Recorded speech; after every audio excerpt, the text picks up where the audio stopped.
Okay, so today we're sitting with my beautiful wife, Lisa, and we figured we would open up the conversation and talk about how you maintain sanity as an entrepreneur, much less working with your spouse as an entrepreneur.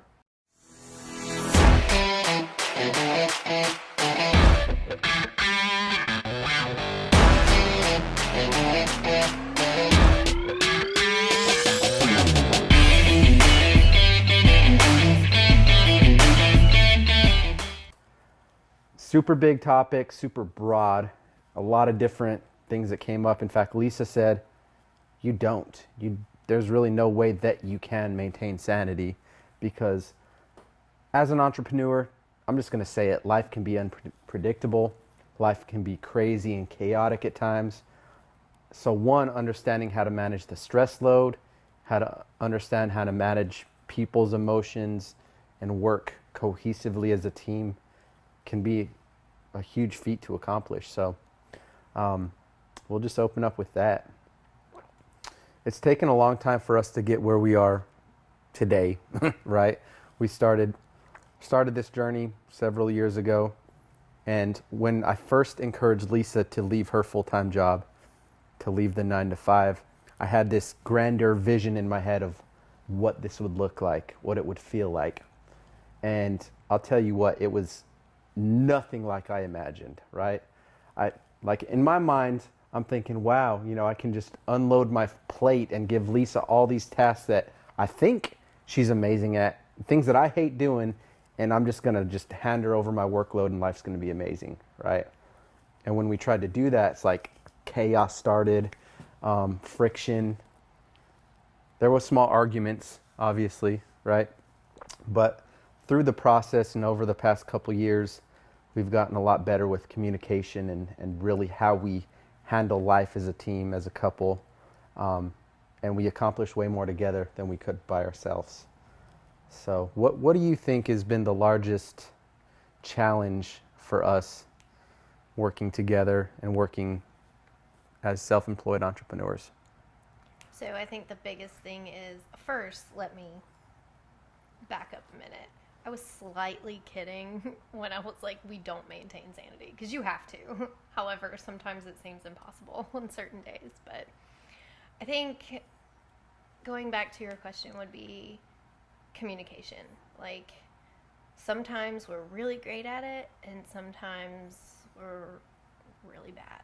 Yeah. I think no communication, obviously there's that issue, or what is that? Miscommunication. It's like you're playing telephone, right? Yeah. You're trying to pass your message that you have in your mind down the chain of command enough, right? and trying to convey it in a sense that the receiving party is able to take that and run with it, right, and then complete the task up to your liking. Right. I feel like it's like, so no communication or miscommunication leads to unmet expectations.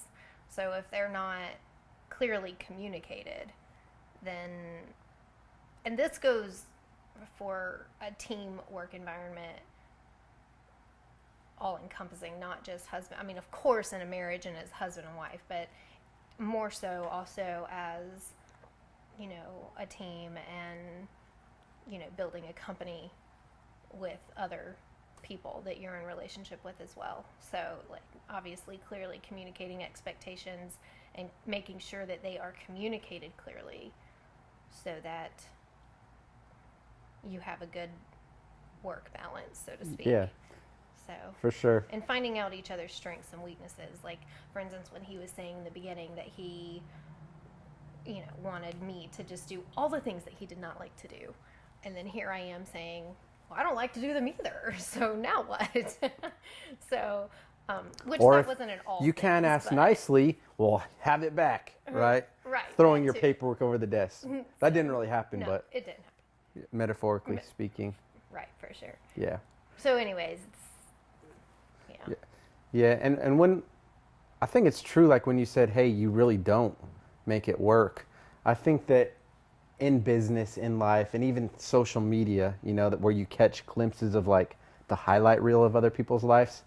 I think inherently we want to present ourselves as like this perfect human being that we got it all figured out, got life together, crushing the game, right? But I don't think that there's enough transparency in how we communicate, how we operate, so what you don't see behind those highlight reels, right, behind those snapshot moments, is all the chaos that it took to get that picture, right? And when it comes down to it, every single one of us being human beings, it's our inherent nature that we're just imperfect, right? We're imperfect creatures. We're always going to fall short. And understanding that, I think, opens up a new light to life, and really allows you to move with grace and freedom, knowing that, hey, I'm going to put my best foot forward. I'm going to try to do the best that I can in business. I'm going to try to do the best that I can in relationships, in marriage, with my spouse, but I'm not always going to get it right. And understanding that there is grace, and having someone that you can have as a teammate that also sees that. And that's how winning is done, right? You're working together in order to reach a common goal, right? And when there's shortcomings, when you fall, when there's mistakes, there's always an opportunity to learn and grow from that. For sure, yeah. I think to expand on that is just, putting aside yourself, and knowing that they need grace just as much as you do, and anyway, so that's the way I look at it. Like, we are both human. We are both going to make mistakes. We are both going to fall short, and that's okay. Yes.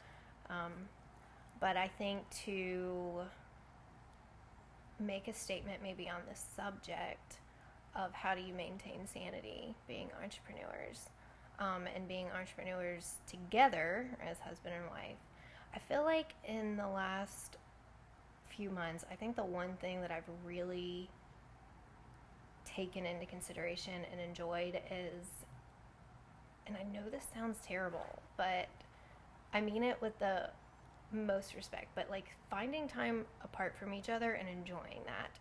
And so we have this ongoing joke that I'm a stage 5 clinger. I'm just like the most relationship person you'll ever meet. Like, I absolutely love being with this man.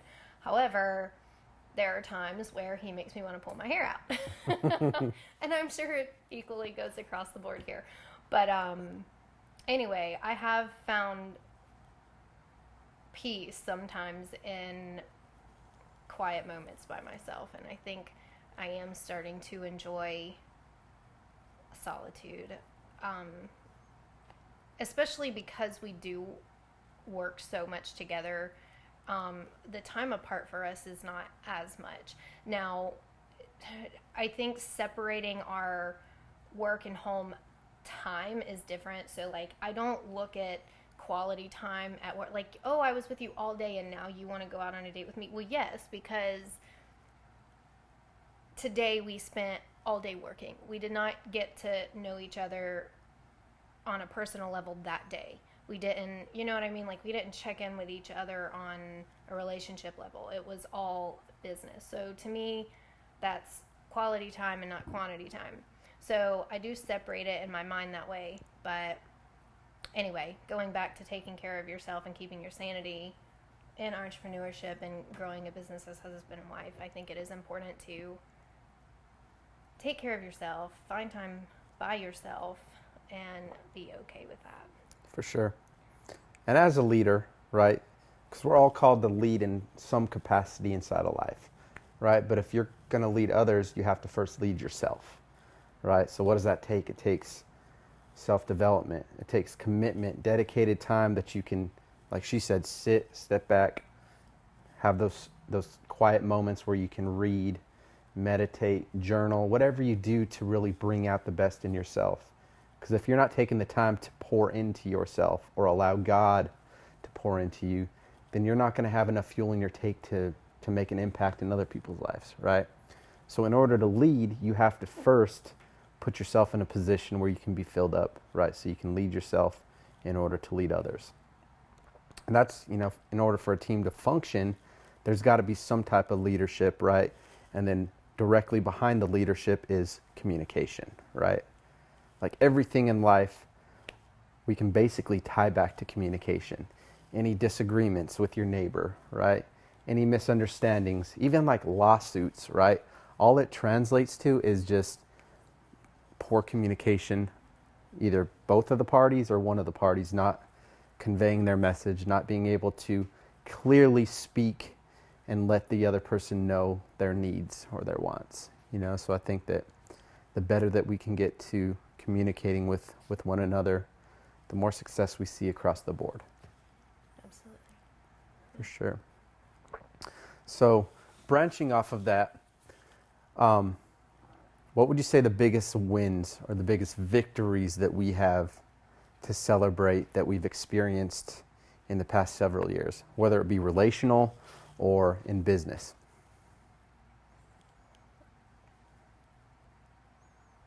Well, one, that we're still sitting here. Yeah. So, this 3.5 years ago was like, holy cow, what are we doing?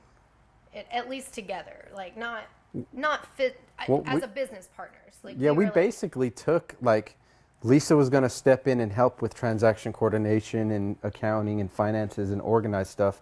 But because it wasn't working and there was so much friction, we basically decided, like, Lisa, you focus on the retail side of real estate. Yeah. I'll focus on the investment end. And it's Right. always been those two separate entities. like I do my business, you do yours. Yeah. Right. Until recently, like, things just picked up so much on the investment side.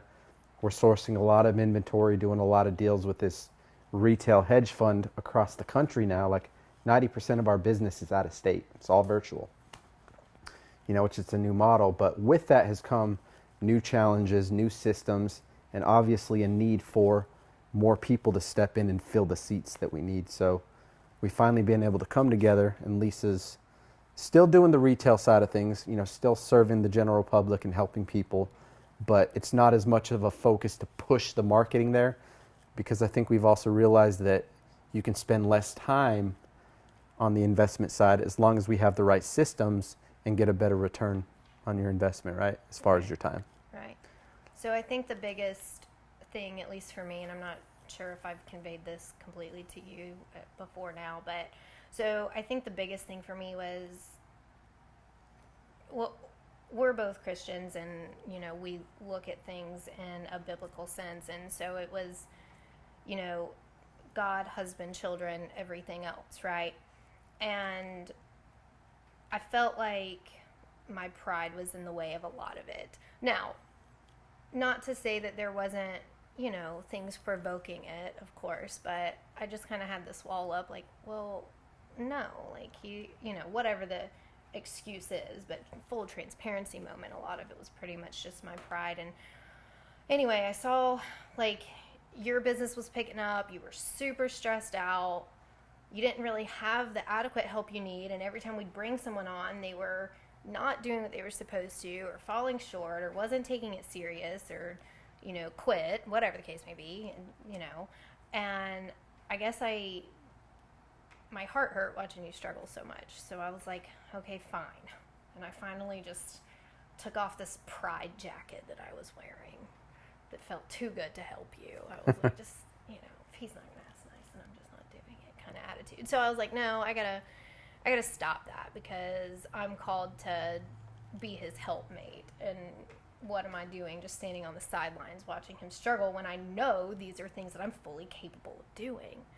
So I was like, fine, here.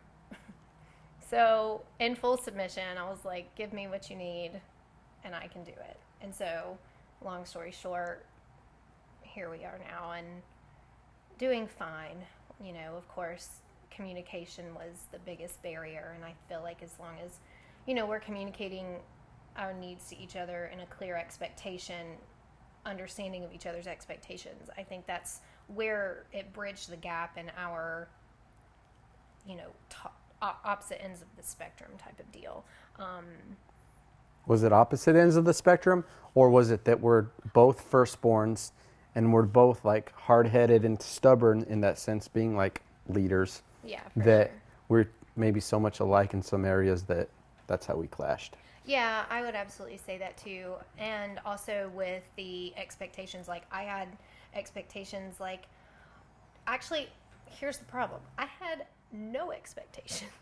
Like, and I wouldn't say that I didn't have expectations, but like when I quit my W-2 job to come work in the entrepreneur world, like, and work with you, it was like this freeing sense. But at the same time, I'm one of those people, like, you're extremely disciplined.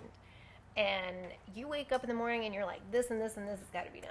Well, I like structure and routine and a schedule. So I need someone to hold me accountable to that, because if somebody just says, you don't have a job anymore, which is really what happened. Like, I'm like, cool, I'm going to go drink my cup of coffee. I'm going to go play with my kids. I might check my email every now and then, but nobody's telling me what to do. And I think that was the biggest problem I had in the beginning. But then when I realized, like, whoa, if I don't tell myself what to do, then I'm not putting food on the table. So, kind of, I wouldn't say a light bulb moment, because obviously I know these things in the back of my mind, but I'm one of those people that, you know, I I like structure and I need to be held to a schedule. And so once I put that in place, along with taking off my pride jacket, here we are. I live life by the motto that if we make the easy decisions today, we're going to live a much more difficult life when we get older. But if we make the hard decisions today, if we choose the path of discipline, then as we get older and we progress, then life can be much more easy, right? And I think that's because of that, it's been pounded into my head the importance of like being self-motivated, being disciplined, waking up early in the morning, right? Like shooting for that 5 o'clock hour. I don't always make it, but if I can wake up at 5 o'clock in the morning, I'm awake earlier than 95% of everyone else, right? So I already got a head start on the day. And if I can get my workout in, get my reading, and get my mindset right, so I'm stepping into the day with intention, then I'm going to operate at a much higher level than someone that just gets out of bed, and they're automatically in a reactive state, getting like pushed this way and that. And if the first thing you do is check your phone or check your email, you're falling behind, right? Because what you're doing to your mind subconsciously is you're putting yourself into a reactive state where you're reacting to the environment instead of being able to control it like a thermometer, right? Or like a thermostat, I should say, right? So that's the goal. If you want to crush it as an entrepreneur, and if you want to make it, you got to learn how to control your environment, right? How to stay in a proactive state instead of just being tossed to and fro. Because I think that's one of the main reasons people lose, right? Because they're not looking ahead and trying to play the game 5 moves ahead, right? There's an awesome book called Your Next 5 Moves. And he equates it against the game of chess, where like a true chess master is playing like 11 to 20 moves ahead, where a beginner's playing, like his next move. Intermediate might be playing like 3 to 4 moves ahead. But the more that you can anticipate and see the future before it's here, the more effective you are in every area of your life. So I think that's why discipline for me has been like so important, and just like a compass for my life. Like choose discipline, work on yourself, and in the end it paves the way to have a much more freeing lifestyle, if you will. Yeah, and I think that also can revert back to the topic of this conversation is, just keeping your sanity, like discipline and waking up and making sure you're taking care of yourself and filling your cup each day to do so. And again, like you said, I don't hit the mark every single morning, but I would say 4 out of 5 days a week I'm doing good. Yeah. Like this morning I did sleep in a little bit and, left the workout out, but I did make sure that I got that quiet time in, and I did make sure that, me and you got our time before the children woke up, before the sun came up, kind of deal. So, anyway, again, full transparency, our life is far from perfect, but I think once we found I think the main thing for me and you was making sure that both you and I were on the same page and that we were going in the same direction together, because I also felt like in the beginning we may not have been walking in the same direction, or maybe walking in the same direction, just not at the same pace. And we have these different ideas, so paths, so to speak, that we wanted to, to take or whatever. But I think now that we have both found that what we both want in our 5-10 years from now, and even right now, are in fact now the same than they were a few years ago when we started this. And now that we are both on the same page, I think that has definitely helped on, this level. But as far as keeping your sanity, some days it works and some days it don't. Yeah.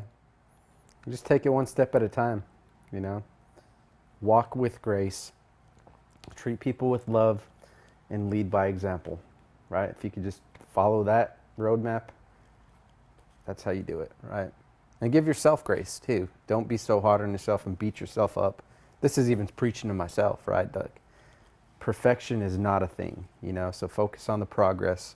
Focus on being consistent and showing up every day.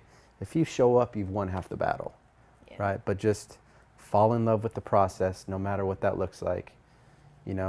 Do something that you love. I question so many times, like, why people get caught up in this 9-to-5 myth, trading time for money, working for building someone else's dream in the hopes that one day you'll get to retire with a pension, Social Security, all this other stuff that, I hate to break it to you, if you're our age or this generation, most of that stuff's not going to be there when you get older. So you got to start rethinking your life and figuring out what that is. But just, encouraging every person to seek what you're passionate about. What do you enjoy doing in your free time? What would your friends say that you're good at, right? And figure out how you can bring that passion somehow to the marketplace, right? And identify a gap, right? See a gap where people need help. And if you can solve people's problems, you'll never be hungry again, right? So one, find a gap in the marketplace and make sure it's something that you could be passionate about, where you're truly giving back, or you can help other people win, and you'll end up winning as a result too. So, love it. Hope you guys got something out of this. We'll be doing some more consistent interviews, just sharing experiences and talking about what it's like for us, in hopes that it also helps you guys in your journey as well. So till next time, we'll see you guys on the other side.